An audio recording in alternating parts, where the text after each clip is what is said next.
The most feared cowboy in 3 territories stood in the middle of a burning building, and the one thing he refused to leave behind wasn't what anyone expected. Flames roared up the walls as smoke clawed at the ceiling. A cradle rocked near the back of the workshop. Outside, men shouted and buckets slammed onto the dirt street. Cole Mercer shoved through the heat, his eyes fixed on a woman kneeling beside a child while burning beams cracked overhead. Then, through the smoke, he heard her call his name and realized something that made him stop cold. Before we begin, tell me where you're watching from today. Spring came late to Silver Ridge, Montana. Snow still clung to the distant peaks, though the streets below had turned to mud from wagon wheels and melting ice. The town sat between mountains and pine-covered hills, a place where everyone noticed strangers and remembered trouble. That was why conversations stopped when Cole Mercer rode in. His roan horse moved at an easy pace down Main Street. Cole sat straight in the saddle, wearing a weathered black hat and a dust-covered coat. He carried little besides a bedroll, a rifle scabbard, and the reputation that had arrived ahead of him. A man sweeping outside the general store lowered his broom. 2 ranch hands standing near the livery stable suddenly found something else to look at. Nobody greeted him. Nobody needed to. They knew exactly who he was. Cole Mercer, the tracker who crossed 3 territories hunting rustlers and thieves, the man who always seemed to find the people who thought they had disappeared. Cole tied his horse outside the Silver Ridge Hotel and stepped inside. The dining room smelled of coffee, biscuits, and wood smoke. Travelers sat quietly at scattered tables while a waitress carried plates between them. Cole ordered coffee and took a seat near the window. He wasn't there for comfort. He was there because Vernon Pike's name had surfaced again. And whenever Vernon Pike's name appeared, trouble usually followed. Across town, Naomi Carter arrived with her son in her arms. The journey from Kansas had taken weeks. Dust covered her skirt. Her boots showed signs of careful repairs. Little Eli slept against her shoulder beneath a faded blue blanket. She carried 1 leather bag and a folded letter promising employment. The letter turned out to be worthless. The merchant who had offered the position barely glanced at it. "The job's filled," he said. "You wrote me 3 weeks ago." I changed my mind. That was all. No apology, no explanation. By afternoon, Naomi sat alone in the hotel dining room, a cup of coffee cooling beside her. She counted the money in her purse twice, then a third time, not because the amount would change, because she wished it might. 3 days, maybe 4. That was all she could afford. She pulled paper from her bag and began writing a letter to an aunt in Colorado. Halfway through the first sentence, Eli woke up. The baby squirmed, then fussed, then cried. Naomi tried rocking him with one arm while holding the pencil with the other. It wasn't working. Several people looked over. No one offered help. The crying grew louder. Naomi took a slow breath. Then she looked across the room, at the most intimidating man there. Cole Mercer sat alone, his coffee untouched. She stood and walked directly toward him. A few heads turned. Even the waitress slowed. Naomi stopped beside his table. "Sir," she said softly, "would you mind holding my son for just a minute while I finish this letter?" Silence settled over the room. One ranch hand nearly dropped his fork. Cole looked at her, then at the baby, then back at her. There was no fear in her eyes, only determination and exhaustion. "Just 1 minute?" he asked. "That's all." He stood and carefully took the child. The room seemed to stop breathing. Eli stared at him. For a second, nothing happened. Then the baby reached out. Tiny fingers wrapped around one of Cole's. The crying stopped, just like that. A few people exchanged confused glances. Cole looked down at the child. The baby looked perfectly satisfied. as though this enormous, dangerous-looking cowboy was exactly where he belonged. Naomi returned to her table and finished her letter. When she came back several minutes later, Cole was still standing there holding Eli. "You said 1 minute," he said. A faint smile touched her face. "I know." She took her son back. Their hands brushed briefly during the exchange. "Thank you, Mr. Mercer." "Thank you, Mr. Mercer." She turned to leave. Before reaching the door, the hotel clerk hurried after her. "Miss Carter?" Naomi stopped. The clerk lowered his voice. "You should know something." "What?" "The merchant didn't cancel your position himself?" Naomi frowned. "What do you mean?" The clerk glanced toward the window, toward the largest ranch in the valley. "Someone paid him to." The smile disappeared from Naomi's face. "Who?" The clerk hesitated, then quietly said 2 words. "Vernon Pike." Outside, the evening wind moved through Silver Ridge. Inside, Cole Mercer watched Naomi standing motionless near the door. And for the first time since entering town, Vernon Pike was no longer the only thing on his mind. Naomi left the hotel a few moments later, with Eli asleep against her shoulder and the folded letter tucked into her bag. The evening air carried the smell of pine and melting snow. Cole remained where he was. He had spent most of his life minding his own business, yet the image stayed with him. A woman arriving in a strange town. A job disappearing before she even stepped off the stagecoach. Someone powerful wanting her gone. The next morning, Silver Ridge woke beneath a pale blue sky. Naomi began searching for work. She stopped at the mercantile first, then the feed store, then 2 ranch offices near the stockyards. At every place she carried the same careful posture. Back straight, voice calm, eyes steady. The answers rarely changed. "We already hired someone. Maybe next month. We don't need help right now." A few offered polite smiles. Others barely looked up from their ledgers.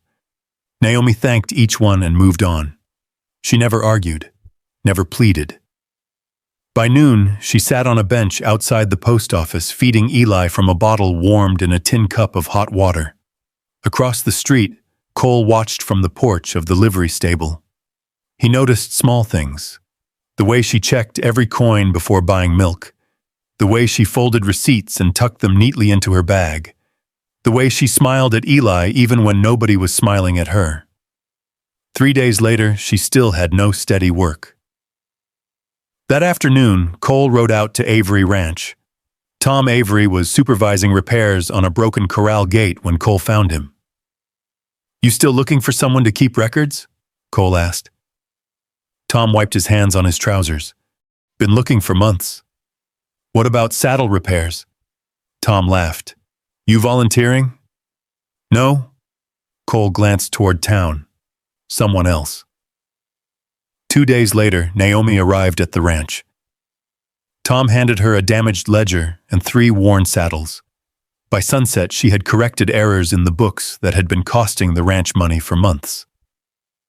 The next morning, she repaired the first saddle. By the end of the week, every ranch hand knew her name. Work began arriving from neighboring ranches. Silver Ridge started talking.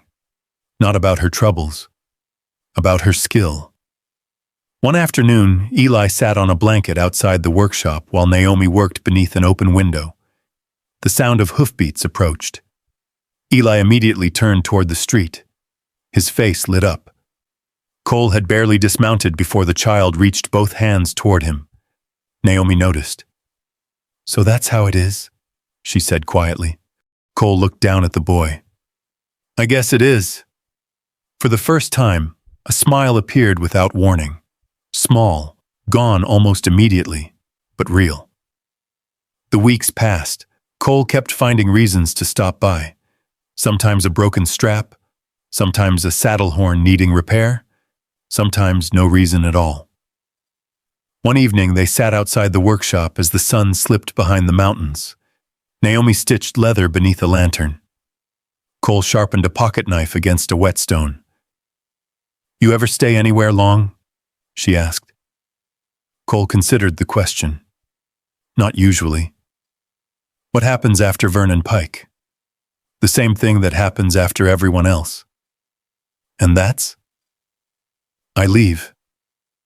The answer hung between them. Naomi lowered her eyes to her work. A few moments later, Eli laughed from his blanket. Neither spoke again. Across town, Tom Avery was finishing paperwork when he opened an old storage cabinet. A yellowed document slipped free. The name printed across the top made him freeze. It was Naomi's late husband, and Vernon Pike. Tom stared at the paper for a long time. The next morning, he rode into town looking for Cole.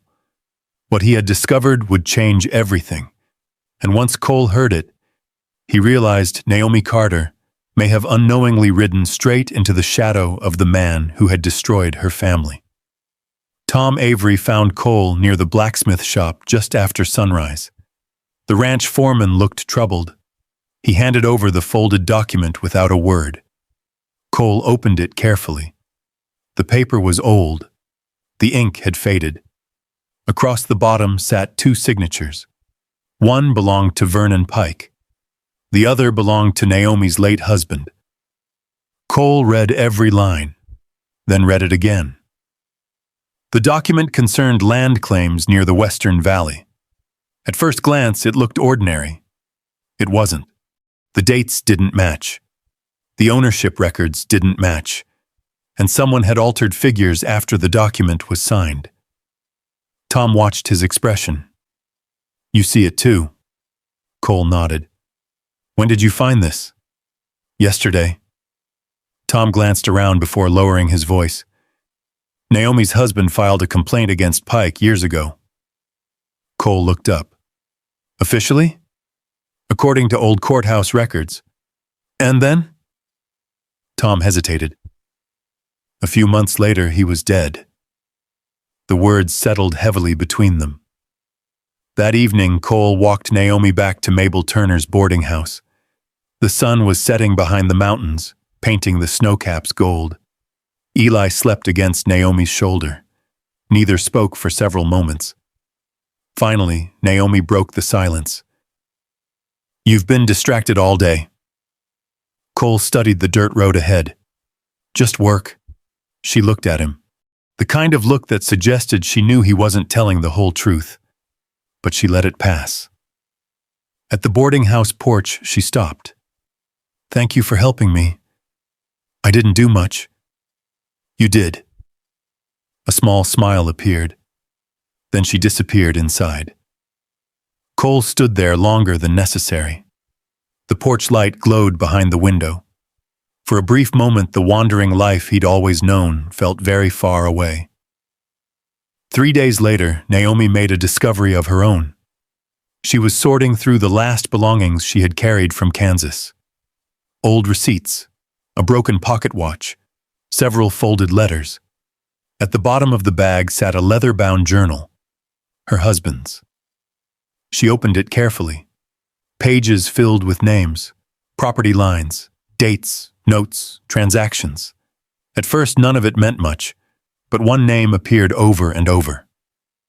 Vernon Pike.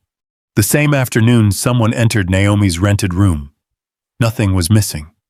Not the money, not the jewelry, not even the journal. But drawers had been opened.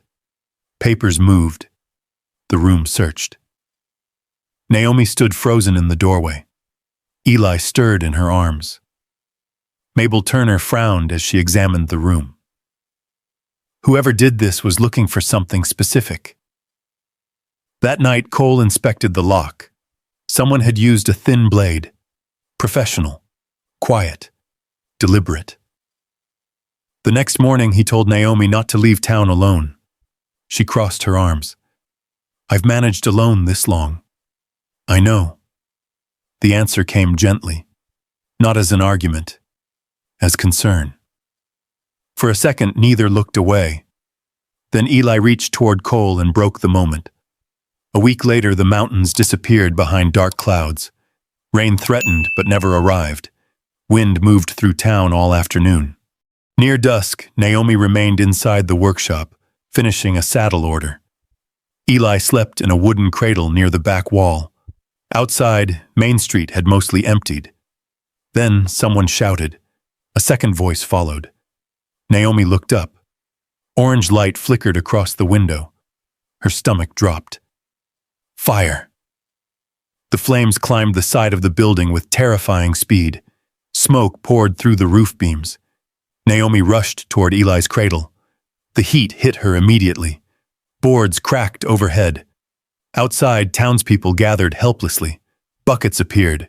Men shouted. But the fire was spreading too fast. Across town, Cole saw smoke rising above the rooftops. His horse was moving before he fully realized it. The ride lasted less than a minute. It felt much longer.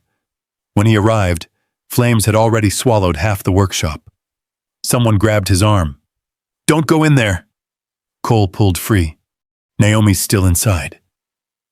The doorway groaned under the heat. He covered his mouth with his sleeve and disappeared into the smoke. Inside, visibility was nearly gone. He heard coughing. Then Naomi's voice. Then Eli crying. He followed the sound, found them near the back. Naomi was trying to reach the cradle through falling debris. "Cole! Come on!" He lifted Eli first, then guided Naomi toward the exit. The roof creaked above them. They reached the doorway seconds before the part of the ceiling collapsed behind them. The crowd erupted in relieved shouts. Naomi stood trembling in the street. Eli clung tightly to her. Cole looked back toward the burning workshop. His jaw tightened, because he had seen something. Near the alley. 2 riders leaving town. Men who worked for Vernon Pike. Hours later, after the fire was finally out, Cole searched the ruins. Among the ashes he found traces of lamp oil, where there should have been none. The workshop hadn't burned by accident. Someone had started it. Deliberately. As the night grew colder, Naomi stood staring at the blackened remains. The journal rested safely inside her bag. For the first time, she allowed herself to ask the question she had spent years avoiding. What if her husband had not died by chance? What if someone had wanted him silent? And if that was true, what else had Vernon Pike done to protect his secrets? The question followed Naomi through the days that came after the fire. Mabel Turner gave her and Eli a spare room at the boarding house. It was small but clean. A narrow bed stood against one wall. A wash basin sat beneath the window. Every evening, Naomi folded Eli's blanket and placed it in the same chair beside her bed. Routine helped. Questions did not. Cole spent most of his time gathering records, old deeds, tax filings, property transfers, documents forgotten in courthouse cabinets and dusty storage boxes. Judge Henry Wilkes quietly allowed access to records that few people ever requested. The deeper Cole looked, the worse it became. Ranches transferred for prices that made no sense. Signatures that appeared on papers years after men had supposedly signed them. Families forced off land they legally owned. Again and again, Vernon Pike's name appeared. One evening, Cole rode out to a small ranch several miles north of town. Naomi and Eli were waiting there. The owner, an elderly widow named Ruth McCall, had offered them the use of a guest cabin until things settled down. The cabin sat near a creek lined with cottonwood trees. For the first time in weeks, Eli slept peacefully. Naomi stood outside watching the last light disappear from the mountains. Cole joined her on the porch. Neither spoke for a while. The creek moved quietly through the darkness. A lantern glowed inside the cabin window. "What happens when this is over?" Naomi finally asked. Cole rested his arms on the porch railing. "When what is over?" "Vernon Pike." The answer should have come easily. For most of his life, it always had. Catch the man, finish the job, ride away. Instead, Silence stretched between them. Naomi looked at him. "You don't know?" "No." It was the first honest answer he had given himself. The mountains beyond the valley faded into darkness. For years, he had measured life by miles traveled. Now, for the first time, he found himself wondering what it would feel like to stay somewhere. To stop. Inside the cabin, Eli stirred in his sleep. Naomi glanced toward the sound. A small smile touched her face. When she looked back, Cole was already watching her. Neither looked away immediately. Then both did. The next morning, Silver Ridge woke to bad news. Tom Avery had disappeared. His horse returned without him. The saddle was still strapped on. The reins dragged through the dust. By noon, half the town was talking. Most people assumed the same thing. Vernon Pike had finally decided Tom knew too much. 3 days passed. No sign of him. Cole organized searches. Nothing. Naomi tried to stay busy helping sort documents, but every knock at the cabin door made her heart jump. On the 4th evening, a storm rolled down from the mountains. Thunder echoed across the valley. Rain hammered the cabin roof. Just before midnight, someone pounded on the door. Cole opened it. Tom Avery nearly fell inside. Mud covered his clothes. One eye was swollen. His hands shook from exhaustion. But he was alive, and clutched tightly beneath his coat was a leather document tube. For a moment, nobody spoke. Tom lowered himself into a chair beside the stove. Then he placed the tube on the table. "I got it," he said hoarsely. Cole opened it carefully. Inside lay the missing piece. The original land records, signed, dated, verified, proof that Vernon Pike had built his empire on fraud. The room fell silent. Rain continued striking the roof. Naomi stared at the papers. Her late husband's notes matched every detail, every suspicion, every warning. At last, the truth stood in front of them. Cole slowly rolled the documents closed. He looked toward the dark window, toward the town waiting below. The hearing would happen soon, and once those papers appeared in public, there would be no turning back, for any of them, because the next move would either destroy Vernon Pike forever or put every person in that cabin directly in his path. The county hearing was scheduled for the following Tuesday. Word spread through Silver Ridge faster than spring runoff through a mountain creek. By sunrise that morning, wagons lined the road leading to the courthouse. Ranchers arrived in work clothes. Store owners closed early. Even men who normally avoided town affairs found reasons to attend. Everyone knew something important was about to happen. Inside the courthouse, Judge Henry Wilkes sat quietly behind his desk reviewing documents. The old judge had seen plenty during his years on the circuit, yet the stack of records before him was larger than most murder trials. Cole stood near the rear wall. His hat rested in his hands. Naomi sat beside Mabel Turner with Eli sleeping in her lap. The child had no idea how much depended on the next few hours. Vernon Pike arrived late. As always, he walked into the room wearing an expensive coat and the confidence of a man who believed rules belonged to other people. Several businessmen followed him. A deputy pulled out a chair. Vernon smiled. The hearing began. For nearly 2 hours, documents were examined. Land transfers, tax records, property claims, one paper after another. The room grew quieter with each new page. Then Tom Avery took the stand. His bruises had mostly faded. His voice had not. He told the court exactly what he knew, how ranchers had been pressured into selling, how signatures had been altered, how records had disappeared, how Vernon Pike's men had intimidated anyone who asked too many questions. For the first time, uncertainty appeared in Vernon's eyes. The cattle baron stood suddenly. "This is nonsense." Nobody answered. Judge Wilkes simply extended his hand. Mr. Avery's document. Tom passed over the original records. The judge examined them carefully, then compared them against county files. Minute after minute passed. The courthouse remained silent. Outside, wind pushed against the windows. Inside, nobody moved. Finally, Judge Wilkes removed his spectacles. His voice carried clearly through the room. The evidence supports the claims presented here. A murmur swept through the crowd. Vernon Pike's face hardened. His eyes shifted toward Cole. For a brief moment, everyone expected trouble. The old story. The feared tracker. The powerful rancher. A final showdown. But Cole never moved. He simply met Vernon's stare. Nothing more. The silence seemed stronger than any threat. Judge Wilkes continued. The court orders a full investigation into these land transfers.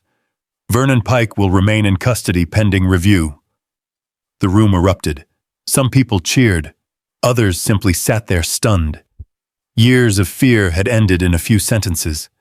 Not with gunfire, not with blood, with paper, truth, and patience. Outside the courthouse, Naomi stood beneath the bright Montana sky. The mountains looked different somehow. Exactly the same, yet different. Eli woke and rubbed his eyes. Cole stepped beside her. "It's over," she said quietly. He looked toward the courthouse. "Mostly." She nodded. That seemed right. Some things ended all at once. Others faded away slowly. The weeks that followed brought changes to Silver Ridge. New claims were reviewed. Old wrongs began to be corrected. Naomi rented a small storefront near the Mercantile and opened another leather workshop. Customers came quickly. Good work always found its way through a town. Eli took his first steps one cool evening in early autumn. 3 wobbly steps across the floor, straight toward Cole. The boy nearly fell. Cole caught him before he reached the ground. Naomi laughed. The sound filled the room. For a moment, everything felt easy. Then winter approached. One afternoon, Naomi stepped outside and found Cole saddling his horse. The bedroll was tied behind the saddle. His rifle rested in its scabbard. The sight struck her harder than she expected. Cole checked a strap, then another. The old habit. Always moving, always leaving. Naomi stood quietly beside the fence. Neither spoke. The mountains rose white in the distance. Finally, she asked, "Are you leaving?" Cole looked toward them. The same mountains he had crossed for years. The same roads. The same lonely camps. The same endless horizon. Then he looked back. At Naomi.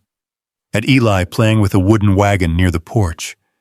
At the workshop he helped repair after closing. At the life he had somehow built without realizing it. A faint smile touched his face. "I finally found something harder to walk away from." For several seconds, neither moved. Then Naomi stepped forward. Not a speech. Not a grand gesture. She simply reached for his hand and held it. The answer was enough. Months later, they were married beneath snow-covered peaks at Reverend Samuel Brooks's small church. The ceremony was simple. Friends filled the pews. Mabel Turner cried openly. Tom Avery pretended not to. Judge Wilkes attended despite winter roads. Eli spent most of the ceremony trying to wave at everyone. The laughter felt right. Years passed. The ranch house they eventually built sat on a gentle rise outside town. Lantern light glowed through the windows each evening. Children's footprints crossed the yard after fresh snow. Naomi's workshop became known throughout the valley. Cole continued helping keep order in the county, though he spent far more time fixing fences than chasing criminals. One spring evening, he stood near the pasture watching Eli run through tall grass. Naomi laughed from the porch. The sound carried across the yard. Cole looked toward the mountains, then toward the house. Long ago, people had called him the fiercest cowboy in 3 territories. Maybe they had been right, but they shall had never understood something important. The bravest thing he ever did was not tracking outlaws. It was staying. The wind moved softly through the valley. The porch lamp glowed warm against the coming dusk. And for the first time in a very long life, Cole Mercer had nowhere else he wanted to be. Maybe that's why this story stays with us. Not because of the courthouse, not because of Vernon Pike, not even because Cole Mercer was the fiercest cowboy in 3 territories. It stays with us because sometimes the thing that changes a life arrives quietly. A small favor, a child reaching for a hand, a reason to stay when every instinct says to keep moving. If you place yourself in Cole's boots for a moment, you can almost feel it. Years spent riding from one horizon to the next. No roots, no porch light waiting in the dark. Then, one ordinary afternoon, someone trusts you with something precious. And little by little, without realizing it, you begin building a home around that trust. And if you see yourself in Naomi, perhaps you understand something too. Strength is not always loud, always. Sometimes it looks like getting up one more morning, carrying what remains of your life, and refusing to let hardship decide who you become. Maybe that's the lesson hidden inside this story. The people who help heal us are not always the ones we were looking for, and the life we are meant to build may be waiting in a place we almost passed by. I'd love to hear your thoughts. What moment in Cole and Naomi's journey stayed with you the most? And if stories of courage, second chances, family, and unexpected love speak to your heart, I hope you'll join us again. There are many more trails ahead, and somewhere beyond the next bend, another unforgettable story is waiting.